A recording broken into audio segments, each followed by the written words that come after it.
A paz do Senhor, irmãos, vamos para mais um comentário da lição bíblica. Estamos concluindo a lição de Juízes e Ruth. Estamos estudando o livro de Ruth, são 4 capítulos, 4 lições. Nós estamos na terceira lição, a lição de número 12, no capítulo 3 de Ruth. E o assunto da lição, o título da lição é Ruth propõe casamento a Boaz. Como sempre, a lição traz 3 objetivos. E o primeiro é conhecer o costume legal israelita de resgate de bens da família e da escravidão. E o segundo também fala em identificar o costume israelita do resgatador, no capítulo 3, de aplicação da prática legal israelita identificar o costume israelita do resgatador no capítulo 3 de Ruth. Tanto o primeiro objetivo quanto o segundo, está falando costume aqui, mas na realidade não é costume, é lei. Era uma lei que está lá em Levítico 19:9 e está em Deuteronômio. Deuteronômio também, né? Levítico 9:9, Deuteronômio 24. Vou olhar aqui. Levítico 9:9. Deuteronômio 24:19. E a lei do levirato, que também está em Levítico 25. Então é lei, não é costume. Por quê? Qual é a diferença de costume para lei? Porque costume muda de um estado para o outro, dentro do próprio país, de uma cidade para outra. Mas a lei não, a lei ela é geral, então é uma lei. E o terceiro objetivo da lição é justamente avaliar a viabilidade de aplicação da prática legal israelita na sociedade atual para libertar os escravizados, suprir os famintos físico, social e emocionalmente. Porque na lei de Israel, na lei que Deus entregou para Israel, não existe esmola, igual nós temos aqui no Ocidente, vindo ali da Grécia e de Roma. Em Israel se faz justiça, e o nome hebraico é tzedakah. Quando uma pessoa empobrecia dentro de Israel, ou saía para outro país, para outro lugar e voltava pobre, ele chegava aos anciões do lugar que ele chegava e ele dizia para os anciões, tzedakah, ou seja, faça justiça comigo. E justiça não é esmola, porque esmola você recebe hoje, pede hoje, amanhã volta a pedir de novo. E a justiça não, ele faz a justiça, ele te dá um meio. Ele procura saber qual é o teu ofício e te ajuda e te deixa no teu ofício, na tua profissão, entrega as ferramentas, entrega os equipamentos, entrega o dinheiro necessário para tu começar. Isso é fazer justiça. E aí quando você se levanta, quando você é restituído, restaurado, aí você vai, quando aparecer outra pessoa, e você vai estar em condição de fazer justiça também com outra. Então, a esmola, apesar de estar escrita no Novo Testamento, mas ali já é uma cultura grega e uma cultura pagã, grega e latina, né, de Roma. Mas na realidade, no povo de Deus não é para ter esmola. O povo de Deus tem oferta, tem dízimo e ajudar os irmãos. A introdução à lição ela vai dizer, o terceiro capítulo de Ruth mostra um ponto crítico de toda a história, o mais alto nível de tensão e de suspense. Justamente porque o infortúnio da fome das duas viúvas já havia sido solucionado, já havia sido sanado, mas o estado de viuvez de Ruth se mantinha desde há muito. E Noemi desejava que Ruth se casasse, como manifestou ainda quando estava lá em Moabe, quando disse que ela tinha que voltar para casa dos seus pais e se casar de novo e realmente constituir uma família, reconstituir uma família. O primeiro ponto da lição vai dizer o plano para Ruth. Noemi instrui Ruth. quando ele repousar, ela está dizendo aqui, ó, quando ele repousar, ela estava na eira, ela estava lá no galpão de colheita, né, de armazenamento do que foi feito a ceifa, né, do que foi feita a colheita, né? E ele diz, quando ele repousar, quando ele for se deitar, notarás o lugar em que ele se deita. Então chegarás e lhe descobrirás os pés e te deitarás. E ele te dirá o que deve fazer. Respondeu-lhe Ruth, tudo quanto me disseres farei. Então Ruth obedeceu a sua sogra no que ela ia fazer no tocante ao Boaz, que seria um dos remidor, dos resgatador. E como sempre nós falamos nas lições anteriores, estamos trazendo a tônica da palavra de Deus, aqui o objetivo é que todo livro que você lê, todo texto que você lê na Bíblia, você tem que entrar nele, você tem que descobrir os personagens, né? Aquelas pessoas ali que estão fazendo um tipo. Boaz aqui é um tipo de Cristo, tá simbolizando Jesus, Boaz. Ruth está simbolizando o pecador. Nós que fomos resgatados, nós fomos resgatados, nós fomos comprados. E Noemi, ela faz um tipo aqui do Espírito Santo. Por quê? Porque o Espírito Santo é quem convence o pecador do pecado e do juízo. E o Espírito Santo convence e traz para Jesus, que é o Salvador. Então, Ruth, ela faz o papel aqui do Espírito Santo, ela é um tipo do Espírito Santo. Então, nós temos que pegar dessa forma para poder entendermos, né, a contextualização, para aplicarmos, é a aplicação do texto. Como é que nós vamos aplicar um texto bíblico ou qualquer outro texto que você lê se você não fazer aplicação?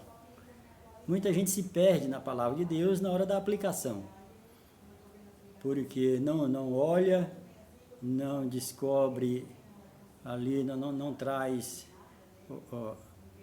a conhecimento, não traz ali, não busca a revelação de Deus, não busca compreender as palavras que ali lida no texto, né? Para entender realmente do que está falando em relação à época, em relação ao que se vivia na época do país. Tudo isso é importante para você compreender a revelação, né? Então Ruth obedece a sua sogra e ela vai e se deita aos pés de Boaz, né? Quando ele já está dormindo, ela vai lá e se deita aos pés dele, com a cabeça nos pés dele. O segundo subtópico faz, Ruth faz pedido de casamento. Ruth 3:9.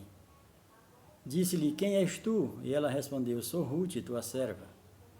Estende a tua capa sobre a tua serva, porque tu és resgatador, tu és remidor. Passado o tempo de espera, até que Boaz dormisse, Ruth chega de mansinho e ele descobre os pés e deita-se na direção perpendicular, né? Com os pés à cabeça e as cabeças para os pés, e os pés para a cabeça dele. E aqui fica uma lição. De que forma nós nos apresentamos diante de Jesus? Boaz aqui tipificando Jesus e nós, pecador. De que forma nós nos apresentaremos a Ele se Ele é o nosso resgatador? Como é que eu posso chegar a colocar a cabeça nos pés de Jesus? Né? Hoje, né, na nossa forma de adorar, como é que eu coloco minha cabeça aos pés de Jesus? Quando eu me rendo, quando eu me prostro, quando eu me ajoelho, quando eu coloco a minha cara no pó, eu estou colocando minha cabeça aos pés de Jesus. Então, literalmente, é isso que Ruth está fazendo. Colocando a cabeça aos pés de Jesus, aqui tipificado por Boaz. O terceiro ponto, o subtópico do primeiro ponto, vai dizer, Boaz elogia Ruth, diz esse teu último gesto, né? Disse ele, bendita sejas tu do Senhor, minha filha, melhor fizeste a tua benevolência que a primeira, pois não foste após os jovens, quer pobres ou quer ricos. Então ele já ficou impressionado com a forma que ela chegou da primeira vez. já conhecendo a lei, indo, respigando atrás dos seus segadores, pegando daquilo que caía, né? Ali obedecendo a lei, porque Ruth havia ensinado para ela, havia discipulado ela. E ele agora, com esse ato de ela sendo ainda uma mulher ali por volta dos seus 30 anos, né? Pelo que diz o texto, era bela, e ele disse, a tua segunda benevolência foi melhor do que a primeira, porque tu poderia ir atrás de jovens, procurar um marido jovem, seja rico ou pobre, e tu viestes a mim. Entende-se aqui pelo texto que Boaz já era um homem de idade, né? Já era um senhor. Pois bem, o sentido desta expressão, naquele contexto, sugere que Deus está guiando aquele episódio, né? Sempre Deus está no controle. O fato de Ruth ter vindo não foi à toa, vindo para Belém. Ali era um projeto de Deus, era um plano de Deus. E da forma que Deus planeja, da forma que Deus projeta, se cumpre. O segundo ponto vai dizer Boaz, o remidor.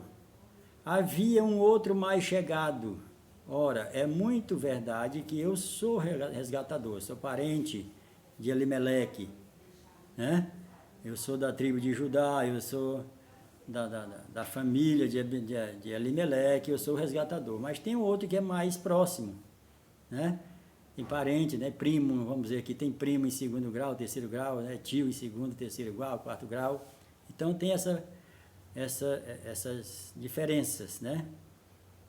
E isso aqui tipificando Jesus, tipificado por Boaz, Ruth, tipifica nós os pecadores, chegando para Jesus, Noemi tipifica o Espírito Santo, e esse outro resgatador aqui, vamos dizer que ele tipifica o inimigo das nossas almas, né?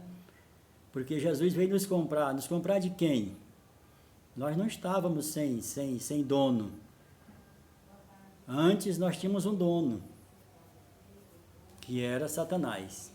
E Jesus veio e nos comprou da mão de Satanás. Então esse outro aqui, mesmo sendo israelita, sendo um homem também, mas em termos de tipo, ele é o antítipo de Satanás, porque Boaz precisaria comprar da mão dele, se ele estava na mão dele. Se ele não abrisse mão, Boaz não poderia, mesmo sendo um resgatador, sendo da família, não poderia. Então é como eu estava falando, é um tipo. O segundo subtópico do segundo ponto vai falar o juramento de Boaz. Fica-te aqui esta noite, e será que pela manhã, se ele te quiser resgatar, bem está, que te resgate. Porém, se não lhe apraz, resgatar-te-ei. Eu farei tão certo como vive o Senhor.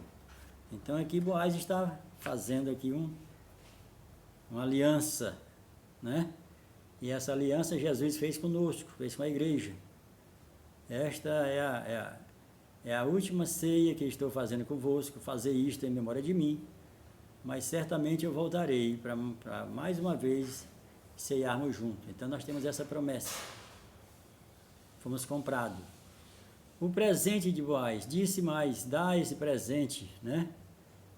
Tem sobre ti, me dá essa capa que está sobre ti, e pegou a capa e encheu de cereais e deu para ela.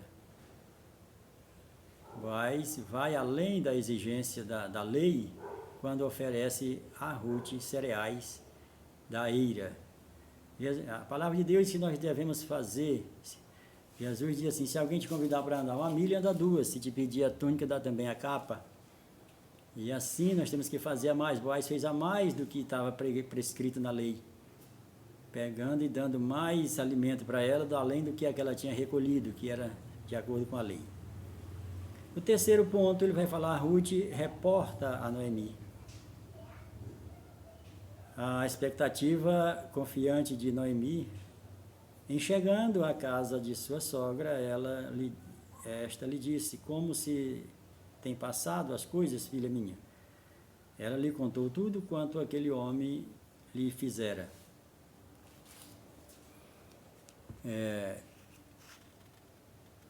Cumprida a missão, Ruth deixa o terreiro da debulha e volta para casa, levando sobre os ombros uma generosa porção de cevada, desejosa de contar tudo à sua sogra.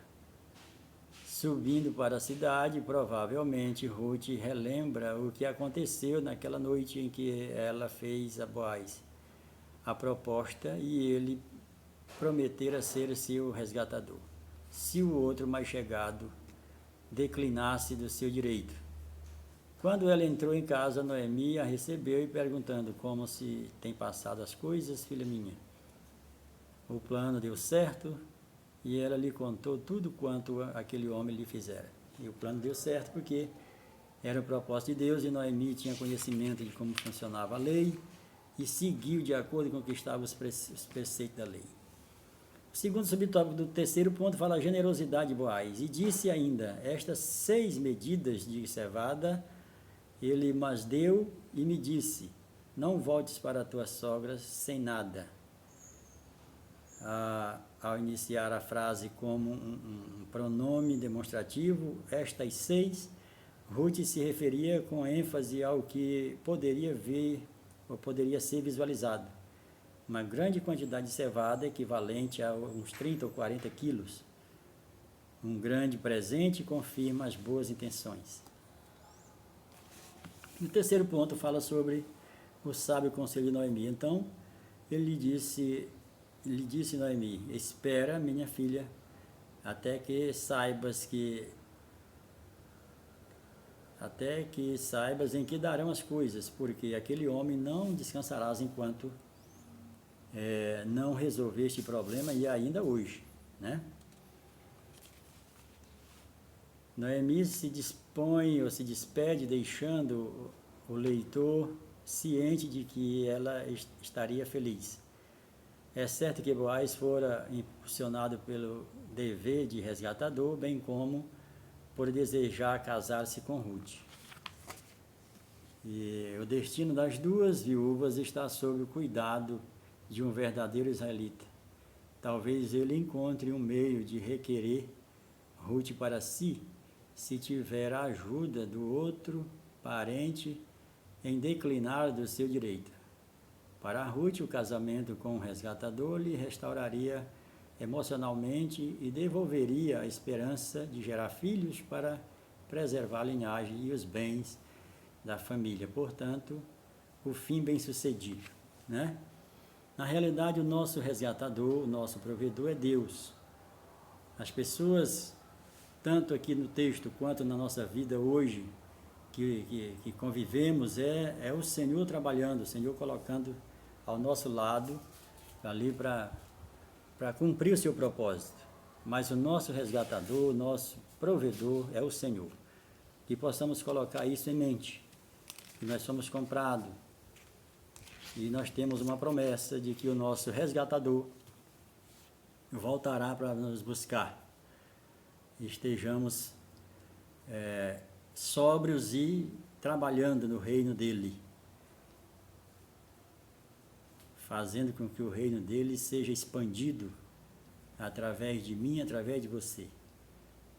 Multiplique esse reino, pregue o evangelho do reino, ensine a palavra, porque o povo hoje, eles estão anestesiados, eles não estão querendo, os crentes hoje não estão querendo mergulhar na Bíblia. Não leia a Bíblia, não leia uma simples lição dessa, que realmente não é muito rica no conteúdo, mas nos leva para a fonte, que é a Bíblia.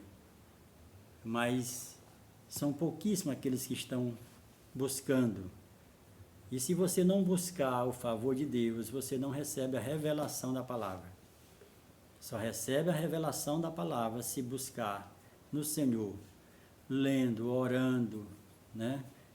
Evangelizando, fazendo a obra do reino. Qual é a obra do Senhor? Muita gente fala: eu estou fazendo a obra do Senhor. Qual é a obra do Senhor? A obra do Senhor está lá no capítulo 6, 24 de João, né?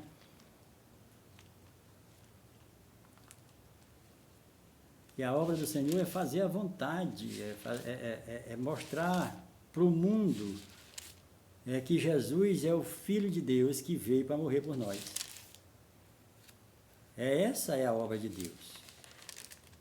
Devemos fazer as outras coisas, construir templo, ajudar os irmãos, fazer justiça com os irmãos, sim.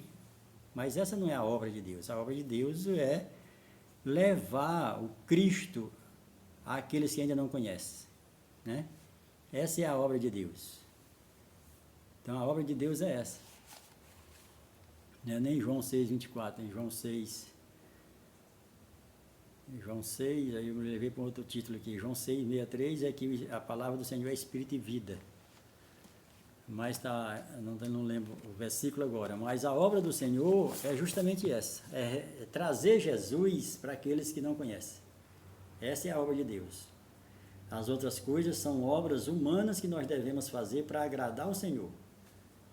Mas para obedecer o Senhor, no sentido de fazer a sua obra, é levar o Evangelho, é levar Jesus às nações, às pessoas. Que Deus abençoe a todos, em nome de Jesus. Amém.